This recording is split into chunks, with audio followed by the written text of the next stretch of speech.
Okay, so imagine this. A major crime hits the headlines. We often see, lawyers talking to the press, giving their take. It feels like we're getting the whole picture. But what if there's this whole other layer, a world behind the scenes filled with really tough ethical calls, hidden strategies, and just sheer dedication that most of us, well, we never really see. Welcome to the deep dive. Today, we're pulling back the curtain on the Public Prosecution Service, the OM, as it's known in the Netherlands. We're doing this through the eyes of an investigating prosecutor in Amsterdam. We got this fantastic source. You sent us an interview with Wouter Bos. He is a rechercheofficier and investigating prosecutor with the Amsterdam OM. So our mission today is really to give you a shortcut, a way to understand what's truly going on behind the scenes of the Dutch justice system. We'll look at how the OM actually works, what this specific role of an investigating prosecutor involves, the kind of surprising challenges they face now, think social media, digital crime, and even touch on current debates like femicide. It's going to be quite a journey. Let's dive in. So first off, this public image thing. We generally think of defense lawyers being very visible, right? Always on TV, giving interviews. Yeah, exactly. But our source, Wouter Bos, he makes it clear the OM, the public prosecutors, are much more reserved. Why is that the case? Well, it's a really stark contrast, isn't it? Defense lawyers, their job is to be visible, to be partisan for their client. But the OM, their main moment to tell their story is actually in court. Ah, okay. And this, well, it creates a kind of vacuum in public understanding. He uses this great phrase, tandenknarsen, literally grinding your teeth. Right, I saw that. That's how prosecutors feel when they see public debates or, talk shows misrepresenting the facts of a case.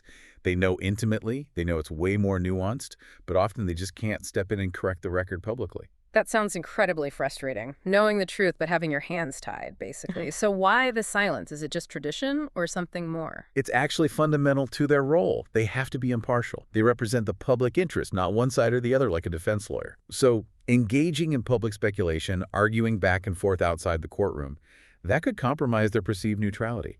Even if they really want to? Even then, it's a core part of their mandate, upholding that impartiality. So how do they manage their public image then, given this tightrope walk between needing some transparency but also staying impartial?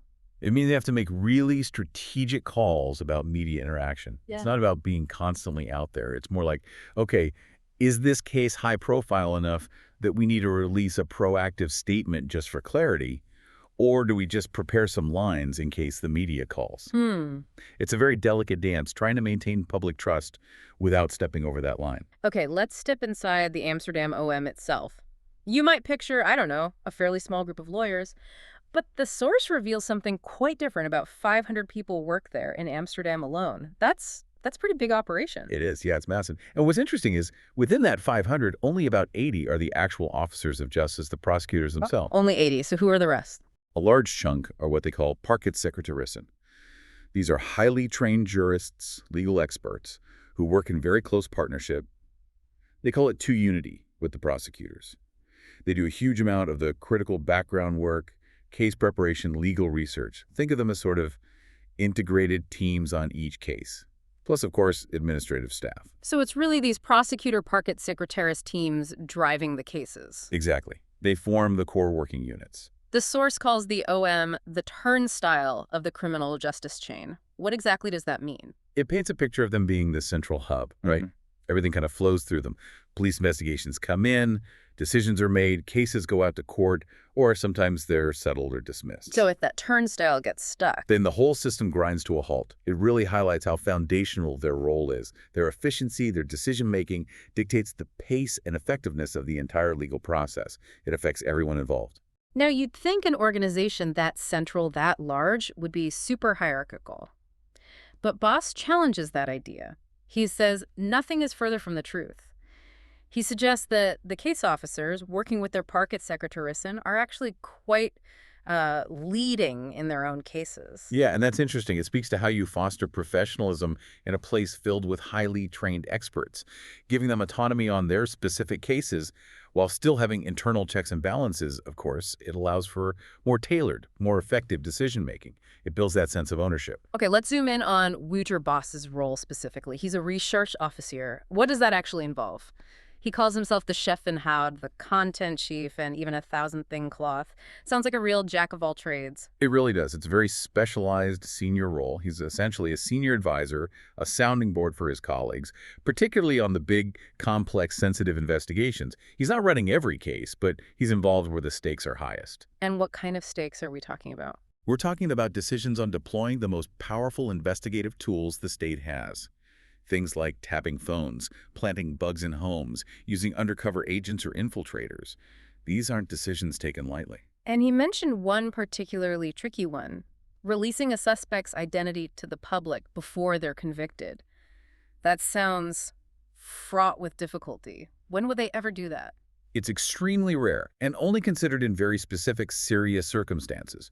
Generally, it's reserved for cases involving severe violence where there's a genuine, strong fear the person might strike again, and crucially, they can't find the suspect through other means. So a public safety last resort. Exactly.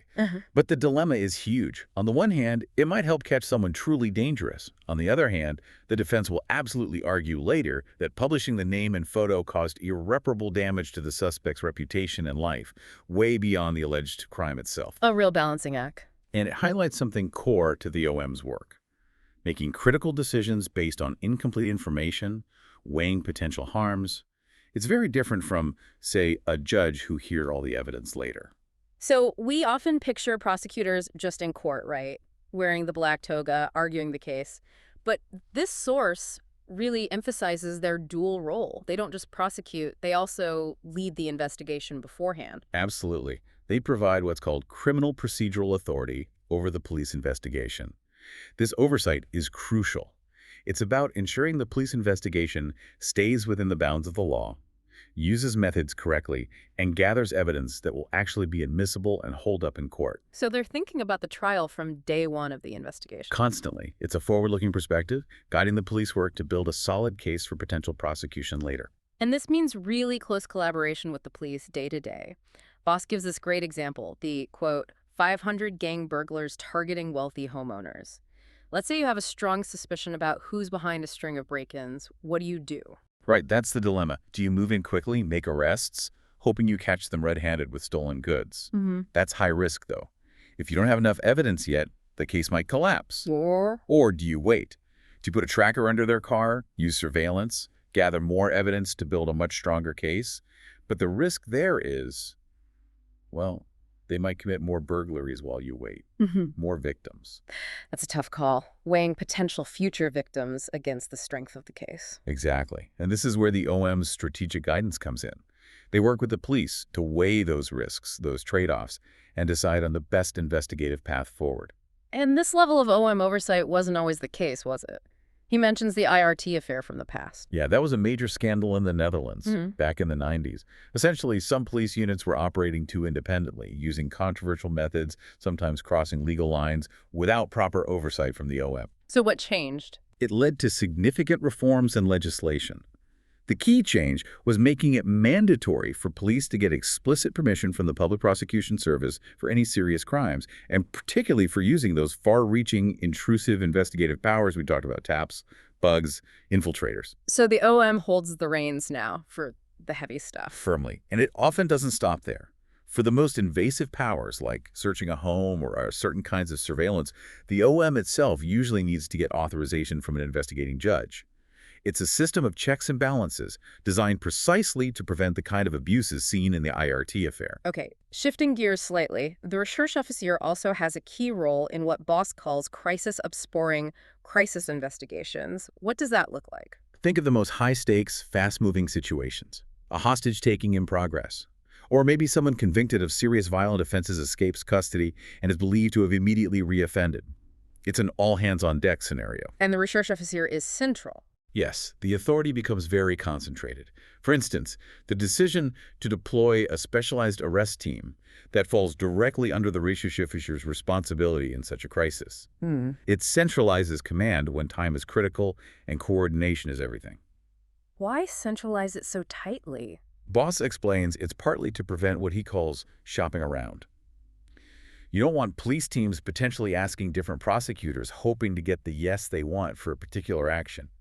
In Amsterdam, there are only two rechercheofficieren. You can't really shop around with just 2 points of contact. Ah, I see. It ensures consistency and accountability. Exactly. It guarantees a unified, carefully considered approach in those really critical moments where mistakes can have severe consequences. It sounds like an incredibly demanding job. He mentions it's not 9 to 5, it's 24/7 when you're on duty. He calls it a way of life. Definitely. The dedication required is immense.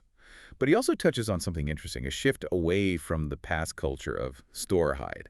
This kind of tough guy attitude where sacrificing your personal life was almost a badge of honor. Now, he says, there's more recognition that that's actually unhealthy and unsustainable. That's a positive shift, presumably. I think so. It raises that important question about sustainability in these high-pressure roles. You need the dedication, absolutely, but acknowledging the need for balance. That suggests a more mature, more modern professional environment. It's probably crucial for keeping good people in the long run. Let's talk about the people themselves. Bos describes a sort of shared OM DNA. He says they're generally, well-spoken, quick thinkers, very analytical. Does that sound right? That aligns with the image, yeah. Yeah. Highly intelligent, legally sharp individuals. But he also adds a really interesting caveat. Being too analytical can sometimes be a trap. You get lost in the details. Well, you might miss the bigger picture, the wood for the trees. So he says it's good to have colleagues who can step back, take that helicopter view, and maybe challenge assumptions or offer a different perspective. So internal checks aren't just procedural, they're also about thinking styles. Exactly. It's about fostering critical self-reflection within this group of high achievers. It helps avoid tunnel vision, especially on complex or ethically charged cases. It's vital for ensuring decisions are not just legally watertight, but also ethically sound. And speaking of ethically charged cases, he mentions they have internal processes for reflection when facing really tough dilemmas. Can you give some examples? He gives a couple of powerful ones. Imagine a case where someone died due to negligence. Clear mistakes were made, maybe safety protocols ignored, but there was no intent to harm. Is prosecution the right response? Does it serve justice? Tricky. Or another. A police officer shoots someone during an incident, but it later turns out the person was unarmed. A tragic mistake, perhaps under extreme pressure, but still a death. Do you prosecute one of your own partners in the justice system? Wow. Those are incredibly difficult calls. How do they handle that? It's not one person making that decision in isolation. Often several senior OM members will convene. They'll debate the case, look at jurisprudence, policy guidelines, and sometimes, importantly, they'll bring in external experts. Like too. Could be a law professor specializing in freedom of speech if it's a tricky discrimination case, or maybe a medical expert if it involves complex medical negligence. The goal is to get the broadest, most informed perspective possible to navigate these ethical minefields. So while the case officers have autonomy day to day, these really sensitive decisions get escalated or reviewed. Yes, especially sensitive ones might involve writing an Amtsbericht, an official report, up to the chief public prosecutor. And yes, theoretically, the chief can overrule a case officer's decision. But Bos emphasizes it's usually done through argument and debate, based on legal reasoning, not just pulling rank. It sounds like a system trying to rely on professional judgment and reason. That seems to be the ideal, yes. Yeah. Finding the most legally and ethically defensible path through discussion. Okay, let's talk about something that's changing. Anonymity and protection for prosecutors. We're apparently seeing a trend where more OM officers want to remain anonymous, not be filmed in court, not have their names published, even in relatively simple cases. Bos seems to have mixed feelings about this. He does. He clearly acknowledges the very real need for protection, especially with the rise of organized crime threats. But he also seems conflicted. He questions whether this increasing desire for anonymity signals strengths like we're taking sensible precautions, or does it unintentionally signal vulnerability? What's the concern about vulnerability? Well, there's an argument that justice should be seen to be done openly and confidently. A visible prosecutor, representing the state, can convey authority and accountability. He contrasts it with Italy, where prosecutors investigating the mafia are highly visible figures, albeit under heavy security. It's a different philosophy. And this trend towards anonymity really picked up after the murder of the lawyer Dirk Wiersum, didn't it?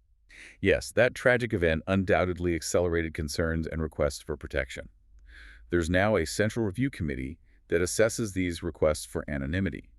Interestingly, Bos notes that the number of requests being granted is actually decreasing now, thankfully. So maybe the peak concern has passed slightly, or the committee is applying stricter criteria? Could be a bit of both. The committee's job is precisely to balance those legitimate safety fears against the core principle of open justice. For those really high-profile, high-risk cases, like the trial for the murder of Peter R. de Vries, they use another tactic. Toga fullers. What are those? Right, these are essentially experienced prosecutors who act as stand-ins, the public face in the courtroom for specific hearings. The actual prosecutors working intensely on the case behind the scenes might be rotated. It's a strategy called verdunning dilution. Dilution. Why? The idea is to prevent suspects, particularly in organized crime, from fixating on and potentially targeting one specific individual prosecutor who they see repeatedly in court. By rotating the visible face, you dilute that focus. It's a protection strategy for the team. Exactly. It acknowledges the personal risks involved. While the main prosecutor's name will still be in the official case file, this tactic aims to reduce their visibility and the associated danger during the public trial phase. Bos shares a pretty striking personal story about seeing a female colleague under heavy guard and realizing the immense personal cost these threats can take. He even mentions hearing intercepted PGP phone chats where criminals discuss targeting specific officers by name. That's chilling. It absolutely is. It brings home the reality of the dangers these professionals can face just for doing their jobs. But here's what surprised me. He says despite these threats, it hasn't actually deterred young talent from joining the OM. They still get plenty of good recruits. And notably, around 70% of them are women now. That is fascinating, isn't it? It suggests that despite the very real risks, the core mission of the OM DNA, maybe that commitment to justice, the intellectual challenge, it still strongly resonates. It attracts a dedicated, diverse workforce, seemingly undeterred by the dangers. With such a significant number of women joining and working as prosecutors, does he think gender influences how cases are handled? Maybe different approaches to sentencing demands? Interestingly, he says no. He states quite clearly he's never noticed a difference in how male or female colleagues approach cases or formulate sentencing demands. For him, it always comes down to the evidence, the facts, a legal framework. So the principle of objective justice holds, regardless of the prosecutor's gender. That's what he maintains. While individuals obviously bring their own life experiences, the professional training, the legal standards, the internal review processes, they all aim to ensure consistency and objectivity in the pursuit of justice. Let's talk about external pressures. Vance is very clear about political interference. He says they have a Burtjedud Aheen. They absolutely hate it, have a strong aversion to it. Why so strong? He sees it as incredibly dangerous to the integrity of the justice system. He recounts his own experience prosecuting the politician Geert Wilders. Wilders publicly claimed the trial was purely political, even tweeting a photo of Bos photoshopped with a Turkish flag implying he was just following government orders. Wow, that's direct. Extremely. And Bos emphasizes that these prosecution decisions are made on professional, legal grounds, completely independent of politics. Any attempt to frame them as political, he argues, isn't just frustrating personally, it fundamentally erodes public trust in the crucial independence of the judiciary. Another pressure point seems to be trial delays. We hear about cases, like the Marco Borsato one he mentions, taking years to reach a conclusion. Why does that happen? Is it just the OM being slow? He points to a mountain of causes. It's rarely just one thing. Sometimes, yes, it's the sheer complexity of a case, but often, he says, it's also defense strategy. The defense might request numerous additional investigations. Which is their right, presumably. Absolutely, if they're legitimate avenues to explore. But, he suggests, sometimes it can also be used as a tactic simply to delay proceedings. There's a known phenomenon where the passage of time can sometimes lead to judges imposing milder sentences for very old offenses. So delay can be strategic for the defense. What else? Resource constraints are a major factor. Shortages within the judiciary judges, court staff create bottlenecks. Plus, cases where the suspect is in pretrial detention always get priority, understandably. But that means other cases get pushed further down the waiting list, sometimes for years. And the digital age adds another layer of complexity and potential delay, right? He gives this harrowing example of online child sexual abuse cases, finding potentially hundreds of victims just from seizing one computer. How on earth do you even begin to manage that? It's a monumental challenge and a terrible dilemma. How do you prioritize? Do you focus on the victims who are easiest to identify, or the ones who suffered the most severe abuse? Or try to reach everyone? What's the OM's approach? He stresses that their goal isn't just prosecution. It's also this huge, often invisible amount of work trying to identify every potential victim, offer them help and support even if the victim, perhaps out of shame, doesn't want to press charges. That deep commitment to finding and helping each victim, while ethically crucial, inevitably makes these investigations incredibly time-consuming and resource-intensive. The whole digital world seems like a massive challenge for law enforcement. It absolutely is. Crime has become incredibly complex. It's transnational, crossing borders instantly. You're often dealing with big tech companies based elsewhere who might not be cooperative, and it requires entirely new skill sets, digital forensics, data analysis, which are expensive and, frankly, hard to recruit and retain within the often slower-moving structures of government bureaucracy. So they're constantly playing catch-up. He describes it as a constant rearguard action. Yeah. Law enforcement is often reacting to the latest criminal innovations enabled by technology. He gives a really shocking example of this. Bulletproof hosters operating right there in Amsterdam data centers. Yeah, that's pretty stunning. Servers explicitly advertise on the dark web for criminal use, hosting, ransomware infrastructure, illegal marketplaces, whatever, offering anonymity through things like crypto payments. And the OM can't easily shut them down. Not proactively, under current law. He argues strongly that there needs to be new legislation to prohibit hosting providers from knowingly facilitating this kind of blatant criminal activity. Right now, they often have to wait until a crime has already occurred and trace it back. It highlights that gap between tech speed and legal speed. Definitely. The law often struggles to keep pace with how technology enables new forms of crime or makes old forms easier. He shared another anecdote about tackling ransomware, a case involving 127 servers. They suspected they were all used for crime, but couldn't just pull the plug immediately. Why not? Because of proportionality. There is a chance, however small, that some legitimate legal activity might also be running on one or two of those servers.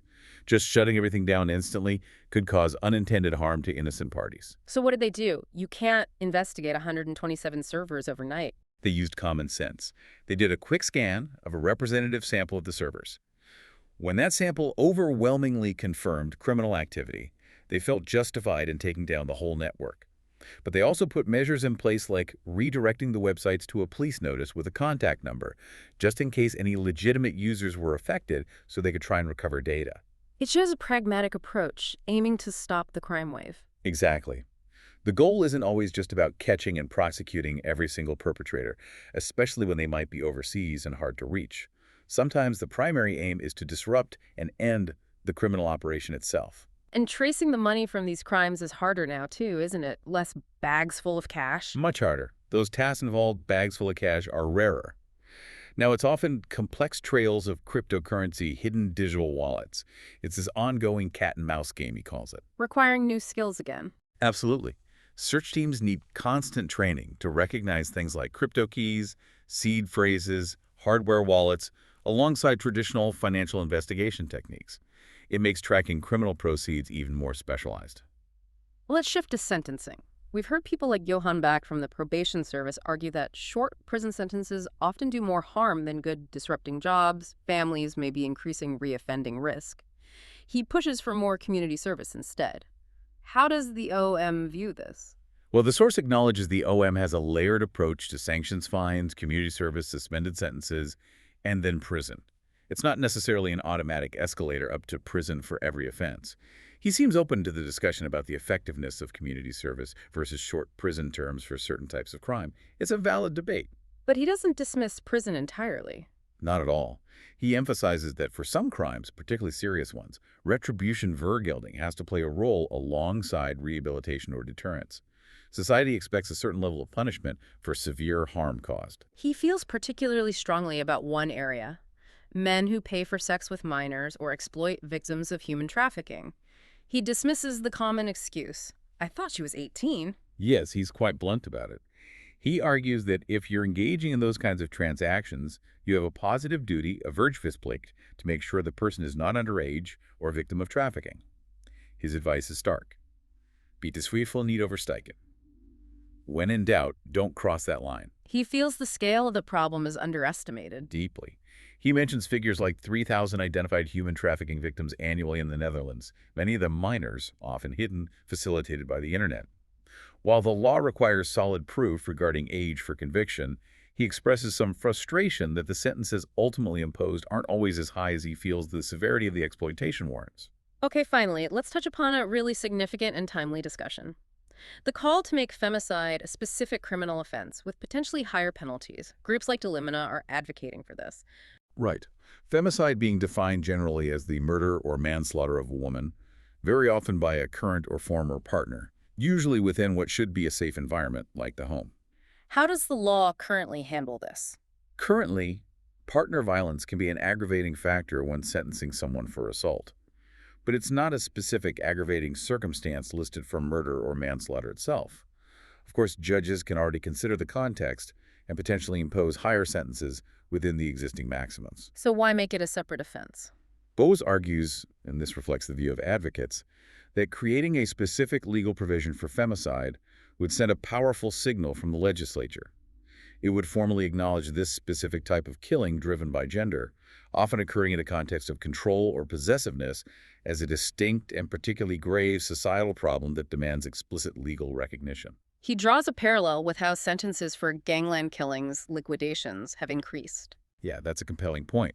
He notes that sentences for liquidations, including life imprisonment, have become much tougher in recent years, reflecting a societal and judicial pushback against that specific wave of extreme violence.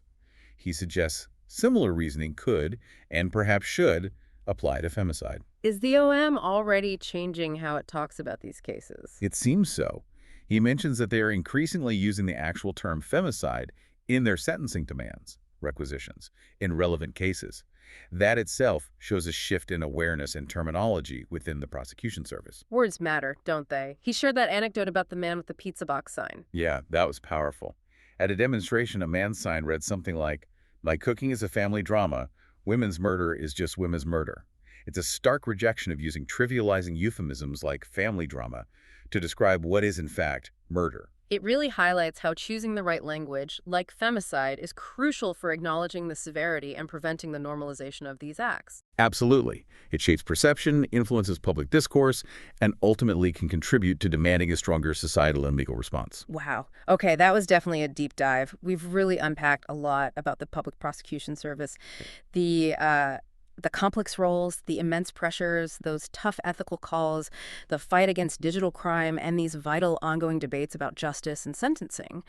Hopefully, you now have a much clearer insight into the hidden machinery of the justice system, the checks and balances, the strategic thinking, and frankly, the personal dedication involved. We heard how the OM is constantly juggling what's legally possible, what feels ethically right, and what society is demanding. So here's a thought to leave you with. As technology keeps racing ahead, reshaping crime and society, what do you think is the single most critical challenge facing justice systems like the OM in the next decade if they're going to truly keep pace and deliver fairness for everyone? Something to ponder. Thanks so much for joining us on this deep dive. Until next time, keep digging, keep asking questions, and stay well informed.